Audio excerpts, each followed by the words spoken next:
이것이 왜 중요하냐면은 그 이제 인공지능 시대에 우리 인간보다 더 일을 잘하는 작업을 잘하는 기계들이 나올 텐데 우리는 그 기계와 경쟁을 해야 한다고 생각하죠. 어떻게 하면 나는 기계랑 경쟁해서 더 잘할 수 있는 걸 할 수 있을까? 이런 고민을 하고 있는 건데 사진기가 나왔지만 여전히 미술가들은 살아남을 수가 있는데 사진이 찍은 것은 그냥 사진이라고 해버리고 인간이 한 것은 예술이라고 해버리면 된다는 거예요. 네.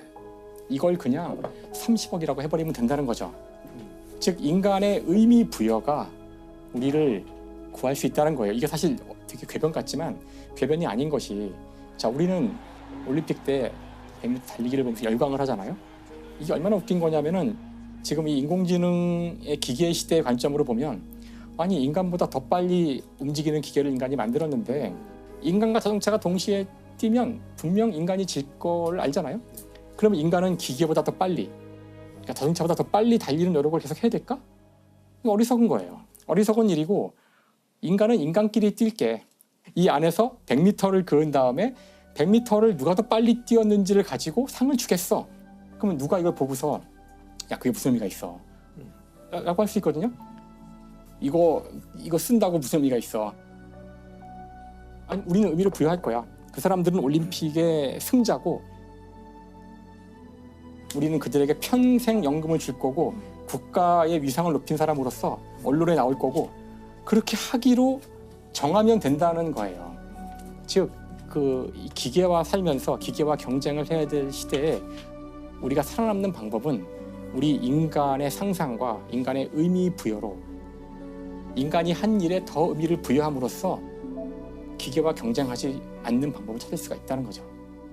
근데 그 우리가 인공지능과 로봇과의 경쟁을 생각하면 미래에 올 거라고 생각하잖아요. 로봇들이. 네. 근데 이미 와 있다는 거예요. 그렇죠. 이미 와 있죠. 이미 와 있어서 이미 일자리를 많이 빼앗고 있다. 그러니까 예를 들면 우리나라는 전 세계에서 로봇 밀도가 가장 높은 나라예요. 네, 실은 안 보이는 산업 현장에서 굉장히 많이 이렇게 하고 있고 그들은 업체들이 빠르게 이제 그 바꾸고 있단 말이에요. 그래서 저희 동 슈퍼마켓에 가면 다 그걸로 계산하세요. 체크아웃을. 키오스크. 그리고 딱 두 라인만 남아 있어요. 근데 그분들이 한번 어떤 얘기하는 걸 들었거든요. 제가 화장실 근처에서.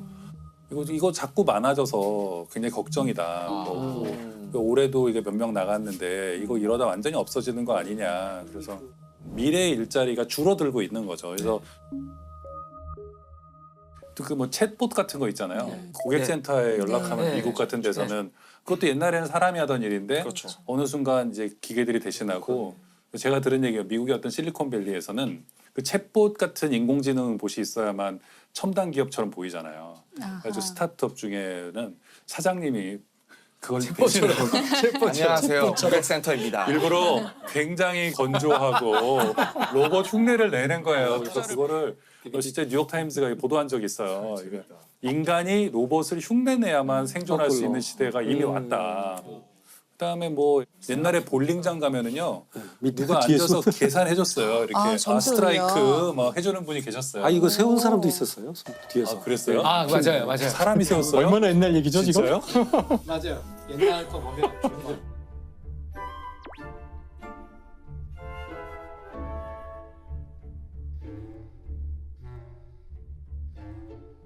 옛날 거 보면 정말 진짜 생각. 충격과 공포네요.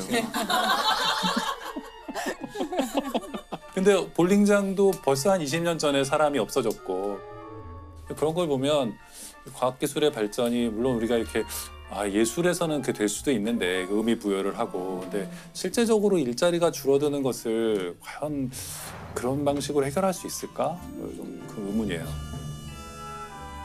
근데 우리가 일거리라는 개념과 일자리의 개념을 좀 바꿔서 생각하자는 거죠. 네. 만약에 누군가가 그 필요한 것을 사는 돈을 누가 준다면 내가 시급을 다투는 그런 아르바이트를 하지 않고 내가 하고 싶었던 그림을 일조할 수 있을 테고 그래 이런 일거리는 만들어질 것이다. 우리가 찬란한 문화라고 했던 그리스가 됐든 로마가 됐든 그들의 시민은 이미 노예들이 기본 일들을 다 해버렸어요. 아 그렇죠. 근데 시민들은 인간다운 활동을 했을 뿐이죠. 그러니까 어떻게 보면 우리가 지금 노예제도를 말하는 건 아니지만 이제 여기서부터 우리가 좀 자유로워질 수 있는 때가 되지 않나. 근데 문제 그러지 못하는 건 경제적인 것이 안 갖춰지니까 일자리라는 것이 없어지니까 자꾸 이 문제가 되니까 결국 이번 일자리와 일거리의 문제는 결국 소득의 분배를 우리가 거론하지 않을 수가 없다. 그러니까 사실 답은 그런 기계가 도입돼서 얻어진 이익이 있죠. 사람들을 잘라서 얻어진 이익을 그 잘린 사람들에게 줘야 돼요.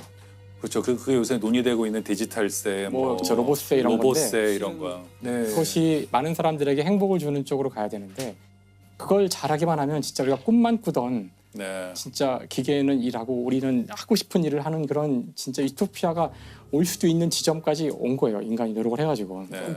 뒷장 얘기하다가 보니까 뭐 인공지능 네네. 미래에 대한 얘기 나왔는데 김영하 작가님 소설 작별 인사가 최근에 인공지능 고도의 인공지능과 인간이 같이 살다가 뭔가 뭐 트러블이 벌어지는 뭐 그런 네. 얘기. 저는 이제 강인공지능이 네. 굉장히 강력해진 그런 세상에 인간과 로봇이 구별되지 않는 단계의 세상에서 겪는 어떤 소년이 겪는 일을 그린 거고요. 네. 실은 묻는 거죠, 사람들에게. 과연 인간을 어디까지 인간이라고 할 수 있는가. 근데 인간보다 더 인간처럼 행동하고 슬픔과 고통을 느끼는 존재를 너는 이제 주민등록증이 없어서 또는 인간의 몸에서 태어나지 않았기 때문에 너 인간이 아니야라고 할 수 있겠는지.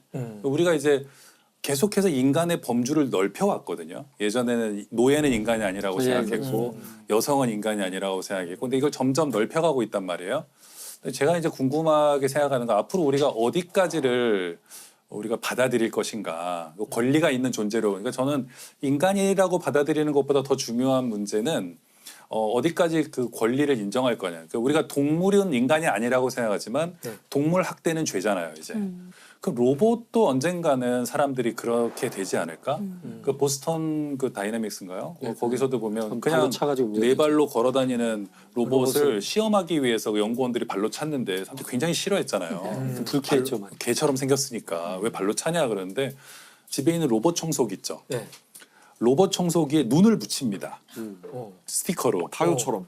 눈을 붙인 다음 간단한 인공지능으로 말하는 기능을 넣는 거예요. 예를 들면 저녁에 이제 혼자 집에 들어가요. 밤에 들어가면 걔가 탁 움직이면서 왜 이제 와? 밥은 먹었어? 뭐 이렇게 맨날 물어본다고 생각해 보세요. 목이 메이는데요? 목이 메이고 듣기만 해도 그냥 울컥하네요. 아니 안 먹었어. 찜닭 시켜줘. 아니, 사실은 미리 어디 말하지 어떤 시켜놓고 민족으로 시키는 거죠. 네. 그렇게 말만 하시면 했으면 시켜놓고. 어떡해. 근데 그걸 예를 들어서 우리가 한 1, 2년 그 로봇 청소기에 살았다고 생각해 보세요. 아침에는 저희 침대 옆으로 와서 얼른 일어나 나가야지. 편히 먹어. 나무 뒷정리 내가 할 테니까. 그래. 뭐 이러고. 근데 그러면 3년 정도 지났을 때 과연 우리가 그거를 그냥 갖다 버릴 수 있겠냐는 거예요. 3년 아니고 3달이면 네. 3달이면 벌써 막 이렇게 슬퍼지고. 반려 로봇처럼 이제 네, 그런 네. 또 근데 저는 만약에 진짜 아무것도 안 해도 되고 뭐 연봉을 몇 억씩 받아도 돼도 근데 난 영화 하는 게 재밌거든요. 그 재미 때문에 할 하시면 것 같아요. 돼요. 아 그래요? 그렇죠. 하면 안 되는 줄 알았어요. 아, 왜? 그냥 어린이 대공원 가야 되는 줄 알았어. 무조건 놀러. 아, 이게 다시 또 논다는 건 무엇인가. 이걸 이제 또 정해야 되네. 자, 우리 그 뒷상 얘기하다가 뒷상을 하다가. 뒷상 얘기하다가 뭐 인공지능 네네. 미래에 대한 얘기 지금 현재 얘기 네네. 나왔는데 당시 미술계조차 굉장히 충격으로 받아들였던 인정하지 못했던 뒷상의 작품 여기 계신 선생님들은 어떻게 생각하시는지가 좀 궁금해요.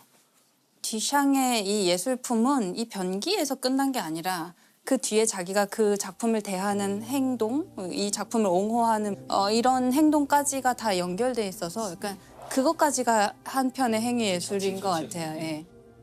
저도 이게 굉장히 중요한 것 같은데 사실 이 혁명을 다 지켜본 이제 곰브리치 네네. 서양 미술사로 유명하신 분이죠. 그 책을 보면 처음에 이런 문장이 나와요. 미술은 존재하지 않는다. 하지만 미술가는 존재한다. 그러니까 이 혁명을 보고 내린 결론이죠. 이 미술이 무엇인가? 예술이 무엇인가? 이건 이상한 질문이고 하지만 예술가는 있다는 거예요. 그러니까 예술가는 물건을 미술품으로 바꿀 수 있는 능력이 있는 사람들이죠. 와.